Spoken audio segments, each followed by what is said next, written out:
ఇది మ్యాగజైన్ అంటే ఏంటి అని అంటే ఎక్స్ప్లోజివ్స్ స్టోర్ చేస్తాం అన్నమాట. ఓకే, సో ఇక్కడ ఏంటి అని అంటే ఎక్స్ప్లోజివ్స్ లో నార్మల్ గా ఎక్స్ప్లోజివ్స్ అనేవి మనం ఎందుకు యూజ్ చేస్తాం మైన్ లో అని అంటే బ్లాస్ట్ చేయడానికి కదా. ఫస్ట్ ఏంటిది ఆపరేషన్స్ అయితే డ్రిల్లింగ్ చేస్తాము, బ్లాస్ట్ చేస్తాము. ఎందుకు బ్లాస్ట్ చేస్తాము? ఆ రాక్ ఏదైతే ఉందో ఫ్రాగ్మెంటేషన్ లూజ్ కావడానికి, మనకి ఈజీగా లోడ్ చేయడానికి బ్లాస్ట్ చేస్తాం అన్నమాట. ఓకే, అందుకోసమని ఆ ఎక్స్ప్లోజివ్స్ ఏంటి అని అంటే డేంజరస్ మెటీరియల్ కాబట్టి మైన్ లో స్టోర్ చేయకుండా ఒక సర్టన్ అవుట్ సైడ్ లో స్టోర్ చేస్తాము. ఆ స్టోర్ చేసేదాన్ని బిల్డింగ్ ఏమంటాం అంటే మ్యాగజైన్ అంటాం అనమాట. సో ఈ మ్యాగజైన్ లో ఎక్స్ప్లోజివ్స్ లో కూడా డిఫరెంట్ టైప్స్ ఉంటాయి. ఏంటిది నానెల్స్ అని ఉంటవి, అంటే డిటోనేటర్స్ ఉంటవి, ఎక్స్ప్లోజివ్స్ ఉంటవి. నార్మల్ గా మనకి ఒక ఫైర్ అనేది ఎప్పుడైద్ది, అందులో ఏమేమి ఉండాలి? ఒకటి కంబస్టబుల్ మెటీరియల్ ఉండాలి, ఒకటి ఏంటిది ఇగ్నైట్ ఉండాలి, తర్వాత ఫ్యూయల్ ఉండాలి. ఎక్స్ప్లోజివ్స్ లో ఏంటిది రెండు ఉంటది, ఆక్సిజన్ ఉంటది, కంబస్టబుల్ మెటీరియల్ అంటే ఫ్యూయల్. ఇవి రెండు ఉంటవి, సోడియం ఆక్సైడ్ లేదా అమ్మోనియం నైట్రైడ్ అయినా ఏదైనా ఉంటది అన్నమాట. మనం ఏంటి ఇగ్నిషన్ కోసం ఏంటి మనము డిటోనేటర్స్ అనేటివి యూజ్ చేస్తాం. ఎప్పుడు కానీ డిటోనేటర్స్ ఇంకా ఈ ఎక్స్ప్లోజివ్స్ ఒకే దగ్గర స్టోర్ చేయకూడదు, సపరేట్ స్టోర్ చేయాలి. తర్వాత డిటోనేటర్స్ ఏంటి అంటే చాలా సెన్సిటివ్ అన్నమాట కంపారిటివ్లీ ఎక్స్ప్లోజివ్స్ లో ఏంటిది బల్క్ ఉంటది, ప్యాకేజ్డ్ ఎక్స్ప్లోజివ్స్ ఉంటవి. 2 టైప్స్ ఉంటవి. బల్క్ అంటే ఏంటంటే బల్క్ అంటే పేరులోనే ఉంది, డైరెక్ట్ ఏంటి హోల్ లో మనము చార్జ్ చేస్తాం. అదే ప్యాకేజ్డ్ ఎక్స్ప్లోజివ్స్ అంటే ఏంటి అని అంటే అది ఆల్రెడీ ప్యాక్ చేసుకొని ప్యాకెట్ లాగా ఒక పాలిథిన్ కవర్ లో ప్యాక్ చేసి ఉంటే ప్యాకేజ్డ్ ఎక్స్ప్లోజివ్స్. ఓకే, అప్పుడు ఏం చేస్తామంటే హోల్స్ డ్రిల్ చేసిన తర్వాత అండర్ గ్రౌండ్ లో గానీ ఓపెన్ కాస్ట్ లో గానీ హోల్స్ డ్రిల్ చేసిన తర్వాత ఏం చేస్తాము, చార్జ్ చేస్తాం కదా. చార్జ్ చేసే ముందు ప్రైమింగ్ చేయాలి మనం. ప్రైమింగ్ ఎట్లా చేస్తాము? క్యాట్రిజ్ ఉంటది కదా ఏదో ఒక ఎక్స్ప్లోజివ్, దాంట్లో డిటోనేటర్స్ ఉంటాయి. డిటోనేటర్స్ ఎన్ని టైప్స్ ఉంటాయి? 3 టైప్స్ ఉంటాయి detonators: electrical, non electrical, electronic. Electrical ఎట్లా వర్క్ అయింది అని అంటే కరెంట్ బేస్ తోటి. నాన్ ఎలక్ట్రిక్ ఏంటి అంటే షాక్. ఎలక్ట్రానిక్ ఏంటి అని అంటే సిగ్నల్స్ అది బ్లాస్ట్ అవుతుంది అనమాట. సో ఇప్పుడు ఏంటి అని అంటే మన ఇండియాలో ఎలక్ట్రికల్ ఏదైతే ఉందో అదంతా సేఫ్ కాదు, అది బ్యాన్ చేస్తున్నారు. సో నెక్స్ట్ ఉన్నది ఏంటంటే నాన్ ఎలక్ట్రికల్, ఎలక్ట్రానిక్. ఇందులో ఏంటి అంటే డిలే టైమ్స్ ఉంటవి. నాన్ ఎలక్ట్రికల్ లో ఏంటి అంటే డిలే టైమింగ్ అనేది ఫ్రీ ఫిక్స్డ్ డిలే ఉంటది. అంటే అందులో already delay element free fixed గా ఉంటది. అదే ఎలక్ట్రానిక్ వచ్చేసరికి ఏంటి అని అంటే డిలే అనేది చేంజెస్ ఉంటాయి అనమాట. మన ఫ్లెక్సిబిలిటీ వేరియేషన్స్, ఏ డిలే అంటే ఆ డిలే ఇవ్వచ్చు అనమాట. ఓకే, మన డిలే డిటోనేటర్స్ ఎందుకు యూజ్ చేస్తాము అని అంటే నార్మల్ గా ఏమైనా స్ట్రక్చర్స్ ఉన్నా అప్పుడు ఏంటి అని అంటే వైబ్రేషన్స్ వస్తా ఉంటవి. మాక్సిమం ఛార్జ్ పర్ డిలే అని అంటే ఏంటిది, ఒక డిలేకి ఎంత ఛార్జ్ అనేది, ఓకేనా, ఎంత ఛార్జ్ బ్లాస్ట్ అవుతుంది అనేది మాక్సిమం ఛార్జ్ పర్ డిలే. అది తగ్గడానికి మనం ఏంటంటే డిలేస్ అనేవి సెట్ చేస్తాము. దాని వల్ల ఏంటి ఫ్రాగ్మెంటేషన్ అవుతుంది, త్రో బాగా అవుతుంది, తర్వాత ఫ్లై రాక్స్ కూడా రాకుండా ఉంటాయి, వైబ్రేషన్స్ కూడా రాకుండా ఉంటాయి. కాబట్టి మనము డిలే డిటోనేటర్స్ అనేటివి యూజ్ చేస్తున్నాం. ఓకే, ఈ డిలే డిటోనేటర్స్ ఏవైతే ఉన్నావో అవి ఏంటి మనము క్యాట్రిజ్ ఎక్స్ప్లోజివ్ ఏదైతే ఉంటుందో అందులో ఇన్సర్ట్ చేస్తాం. అప్పుడు అదేంటి ప్రైమింగ్ చేస్తాం అనమాట. తర్వాత ఒకవేళ బల్క్ అయితేనేమో బల్క్ తోటి ఫిల్ చేస్తాము, నెక్స్ట్ లేదు అని అంటేనేమో ప్యాకేజ్డ్ ఎక్స్ప్లోజివ్స్ అయితే ప్యాకేజ్డ్ ఎక్స్ప్లోజివ్ తోటి ఫిల్ చేస్తాము, చార్జ్ చేస్తాము. చార్జ్ చేసిన తర్వాత ఏంటిది మనము ఇప్పుడు ఎలక్ట్రికల్ అయితేనేమో ఎక్స్ప్లోడర్, నాన్ ఎలక్ట్రికల్ కి ఏంటిది షాక్ ఇవ్వాలి కదా, షాక్ తోటి లేదా ఇంపాక్ట్ తోటి అవుతుంది. ఓకే, ఈ షాక్ ఎట్లా ఇస్తాము అని అంటే ఎలక్ట్రికల్ డిటోనేటర్ ఉంటది కదా, ఎలక్ట్రికల్ డిటోనేటర్ నేమో ఎక్స్ప్లోడర్ కి కనెక్ట్ చేస్తాము. ఎక్స్ప్లోడర్ నుండి సెటన్ సిగ్నల్ అనేది పాస్ అవుతుంది, కరెంట్ పాస్ అవుతుంది. అది ఎలక్ట్రికల్ డిటోనేటర్ ని ఇన్షియేట్ చేస్తుంది. దాన్ని తీసుకెళ్లి ఏదైనా కార్డు ఉంటది కదా మనకి, కార్డ్ కి నానెల్ కనెక్ట్ చేస్తాం కదా, ఆ కార్డుని ఇన్షియేట్ చేస్తుంది. ఆ కార్డు వెళ్ళి నానెల్ ని చేస్తుంది. నానెల్ వెళ్ళి ఏదైతే ప్యాకేజ్ ఉందో ఆ ప్యాకేజ్ ఇన్షియేట్ చేస్తుంది. ఆ ప్యాకేజ్ ప్రైమింగ్ ఉంది కదా, అది రిమైనింగ్ మొత్తాన్ని ఇన్షియేట్ చేసి ఒక హోల్ కంప్లీట్ గా బ్లాస్ట్ అయిపోద్ది అన్నమాట. ఇది ఇట్లా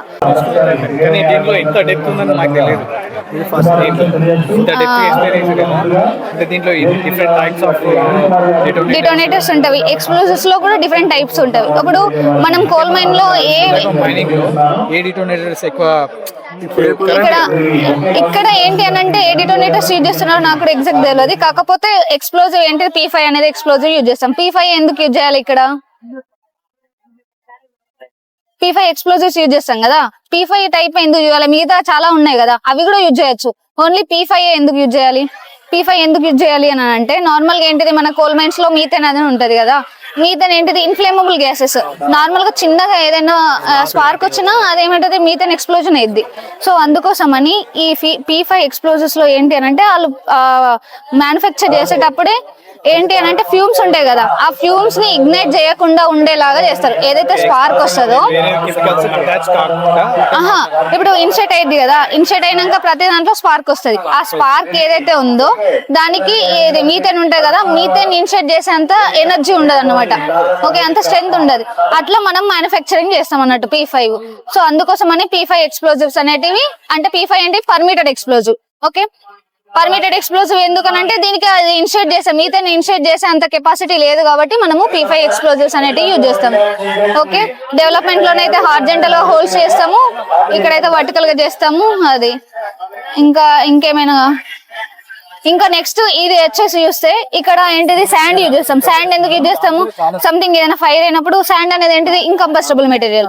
సో ఆర్పడానికి ఇక్కడ ఎక్కడ కూడా మనము ఫైర్ ఎక్స్టింగ్విషర్స్ అనేది యూజ్ చేయము. ఎక్కడైనా ఫైర్ ఎక్స్టింగ్విషర్స్ కనిపిస్తున్నాయా? లేదు.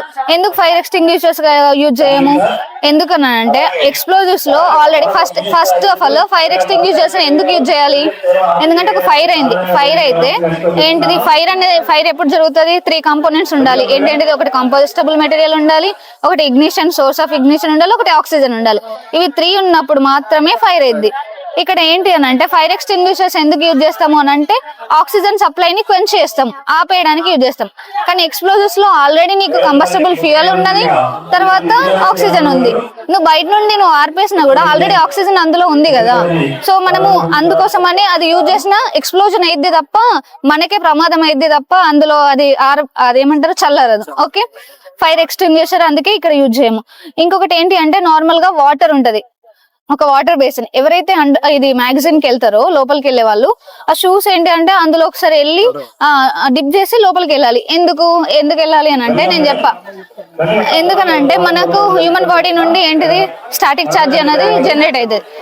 ఏదైతే స్టాటిక్ ఛార్జ్ జనరేట్ అయిందో అదేంటిది ఎలక్ట్రికల్ డిటోనేటర్స్ అన్నా కదా, దాన్ని ఇన్షియేట్ చేస్తారు అన్నమాట. దాన్ని ఇన్షియేట్ చేయడం వల్ల ఏంటిది బ్లాస్ట్ అయిపోద్ది కదా. అందుకోసమని మనము ఒకసారి వాటర్ లో డిప్ చేసిన తర్వాత ఏమైతే అంటే ఆ స్టాటిక్ ఛార్జ్ ఏదైతే ఉందో అది డిస్పోజ్ అయిపోద్ది. సో అందుకోసమని వెళ్తాం. చాలా కేర్ గా ఉండాలి. ప్రతి దానికి సపరేట్ 2 టైప్స్ డిఫరెంట్ టైప్స్ ఒక దగ్గర స్టోర్ చేయొద్దు. ఇంకొకటి ఏంటి ఇంపాక్ట్ ఉంటది కదా, ఇప్పుడు ఫ్రిక్షన్ జనరేట్ అవుతుంది, ఫ్రిక్షన్ వల్ల కూడా అవుతుంది, ఇంపాక్ట్ వల్ల కూడా అవుతుంది. వేరే కొత్త కెమికల్ ఏదైనా అయినా కూడా మిస్ బ్లాస్ట్ అవుతుంది, అంటే బ్లాస్టింగ్ అయిపోతుంది. అట్లా డిఫరెంట్ గా. కాబట్టి ఇది డేంజరస్ మెటీరియల్ కాబట్టి చాలా సేఫ్ గా ఉండాలి. ఇంకొకటి ఎర్తింగ్ కూడా ఉంటది. ఇది ఎర్తింగ్ కి కూడా చుట్టూ దీన్ని కంప్లీట్ గా ఎర్తింగ్ ఉంటది అన్నమాట. అంతే. ఇంకా ఏమైనా డౌట్స్ ఉన్నాయా? ఇది జస్ట్ లైటింగ్ అంతే. ఇది లైటింగ్. ఇక్కడ డిఫరెంట్ టైప్స్ పెట్టేస్తాము. ఇది ఇక్కడ ఇప్పుడు నార్మల్ గా ఎక్స్ప్లోజివ్స్ ని ఎట్లా క్యారీ చేస్తాము? ఏంటిది అన్కంబస్టబుల్ మెటీరియల్ ఉంటది కదా, ఏది వుడ్ తోటి ప్రిపేర్ చేస్తుంది కదా సపరేట్ గా, అది మనం క్యారీ చేయాలి.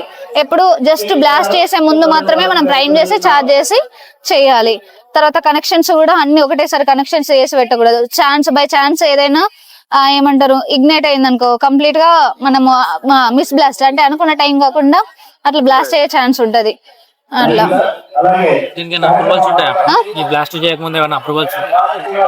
ప్రతి దానికి అప్రూవల్స్ తీసుకోవాలి కదా. అప్పుడు ఇక్కడ అప్రూవల్స్ అన్నాం, బ్లాస్ట్ కి ఏమంటాం క్లియరెన్స్ అంటాం. ముందు క్లియరెన్స్ తీసుకోవాలి. బ్లాస్ట్ చేస్తున్నాము అని అందరు క్లియరెన్స్ ఇస్తే అక్కడ సేఫ్ జోన్ ఉంటది కదా. ఇప్పుడు ఓపెన్ కాస్ట్ లో ఎంత 500 మీటర్స్ వరకు సేఫ్ జోన్, అక్కడ ఏ ఎక్విప్మెంట్ ఉండదు, ఎవరు కూడా ఉండకూడదు.